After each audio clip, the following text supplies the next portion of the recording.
Hei, salutare! Astăzi o să vorbesc despre părinții toxici, dar despre părinții toxici ce au deja copii adulți.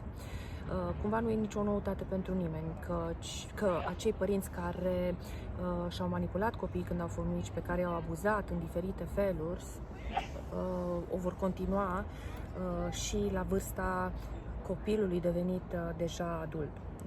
Aceste lucruri lasă traume pe termen lung. Aceștia încearcă diferite tipuri de manipulare și încearcă să-l țină dependent pe copil de el. Cum spuneam, există consecințe pe termen lung dacă tu, copil devenit adult, cumva nu pui limite ferme la un astfel de părinte. Ține minte, doar pentru că sunt părinți, asta nu înseamnă că au dreptul să te controleze, să te manipuleze, să te intimideze, să te șantajeze într-un fel și să te țină captiv într-o lume în care ei fac aproape orice cu viața ta. Părintele are obligația să-ți ofere sprijinul material, emoțional, da? Să-ți răspundă la nevoile de bază până la 18 ani. Cumva este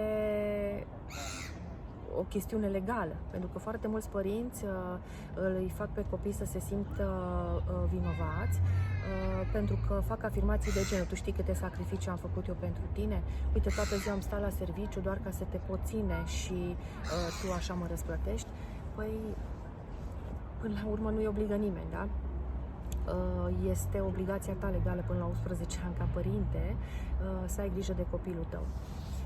Cumva, din punctul meu de vedere, nu este niciun sacrificiu, e efectiv o chestiune legală. Ai obligația asta, punct.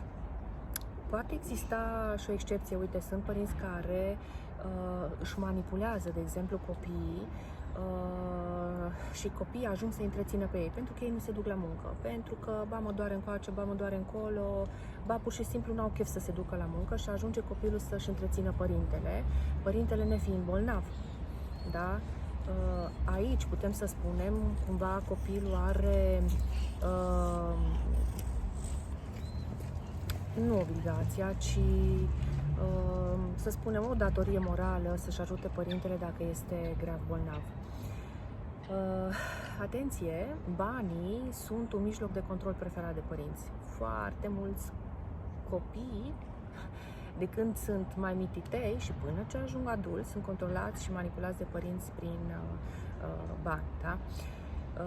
Sunt mai multe forme de manipulare, prin vinovăție, financiar, șantaj emoțional, dacă nu faci cu tare lucru, știi, mă supăr, mă îmbolnăvesc, o să fac cancer, dacă te duci cu fata respectivă, că mie nu-mi place, uite-te ce supărare îmi provoci și toate celelalte. Haideți să vă conștientizez ce simțiți în preajma unui părinte toxic, da?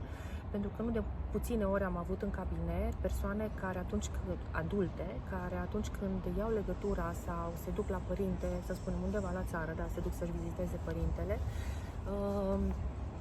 vin și îmi spun că efectiv au fost terminați. În ce sens? Ce simți în preajma unui astfel de părinte? Îngheț, blocare fizică, blocare mentală, parcă efectiv nu mai poți să spui nimic, tremuri, amețești, transpiri, te simți cumva că nu ai control asupra simțurilor tale. Iar din punct de vedere emoțional te simți umilit, devalorizat, minimalizat, descurajat, constant, pentru că, cum spuneam, acei părinți care atunci când au fost mici au controlat copiii în felul ăsta, o fac și acum. Adică, nu o să iasă nimic de capul tău, nu ești în stare de nimic, tu nu te descurci, tu ești de vină, uite unde am ajuns sau uite unde ai ajuns. Da? Și atunci, normal că am aceste sentimente de subapreciere, sentimente de vinovăție, stimă de sine scăzută, umilire, devalorizare și toate cele. Iar ca impact psihologic, te țin dependenți de ei. Poate să apară depresie, poate să apară furie, poate să apară anxietate generalizată, stimă de sine scăzută, oboseală psihică, efectiv. Ajungi să nu îți mai gestionezi viața în conformitate cu vârsta pe care tu o ai. Poți să ai o neliniște interioară, să cauți aprobarea părintelui la 25, la 30, la 35, la 40 de ani, la 50 de ani, încă sunt persoane care caută aprobarea părintelui. alegi modele de viață nepotrivite, îți ratezi efectiv viața personală, viața socială și viața profesională. De foarte multe ori ajung adulții, ca să nu-și supere părintele, să stea lipit acolo de el. Am avut cazuri destule de persoane care și-au sacrificat efectiv tinerețea și toată viața doar ca să stea lângă mama și tata, că mama și tata de la 27 de ani făceau infarct sau se îmbolnăvea de cancer sau de depresie sau de inimă rea. Și și-a condiționat copilul, efectiv l-a manipulat să ajungă la 50-60 de ani, să fie singur și să stea cu părintele. Nu e ok, nu e sănătos. Foarte important să puneți limite. Ce gânduri pot să apar în astfel de situații? Păi, nu spun de nimic, nu merit nimic, sunt rău, sunt nedemn de iubire, cumva eu sunt vinovat, normal să se comporte așa cu mine, că eu de fapt l-am provocat, sau de multe ori te simți vinovat pentru starea lor, pentru situația lor. Nu, înțelege. Tu nu ești vinovat pentru ceea ce simt ei, pentru ceea ce fac ei, sunt alegerile lor, pentru că fiecare din noi avem responsabilitatea propriilor emoții, propriilor alegeri, da? Tu nu vei putea niciodată să-ți faci părintele fericit dacă el nu lucrează la fericirea lui.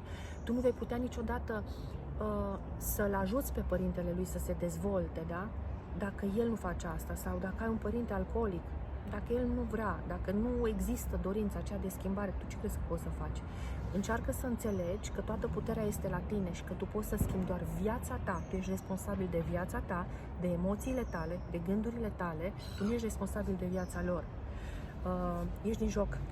Pentru că simpla calitate de părinte nu îi permite să te țină sub control și să te abuzeze.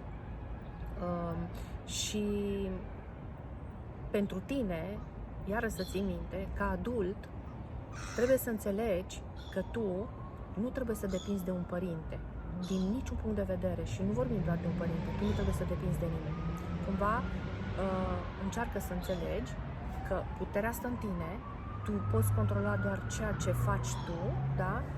Și tu îți alegi gândurile, tu îți alegi emoțiile, tu îți alegi drumul pe care vrei să mergi în viața asta și tu poți alege dacă îi permiți unui părinte toxic să-ți invadeze viața cu totul și să te distrugă sau nu. Sigur că de cele mai multe ori părintele o face inconștient, dar cum am spus, tu nu poți să lucrezi ca el să fie mai bine din punct de vedere psihologic, pentru că munca nu este la tine, tu trebuie să te ocupi de viața ta. Ok? Părinții ne-au adus pe lume, da? Și sunt responsabili legal pentru noi până la 11 ani. După aceea tu ești responsabil de faptele tale.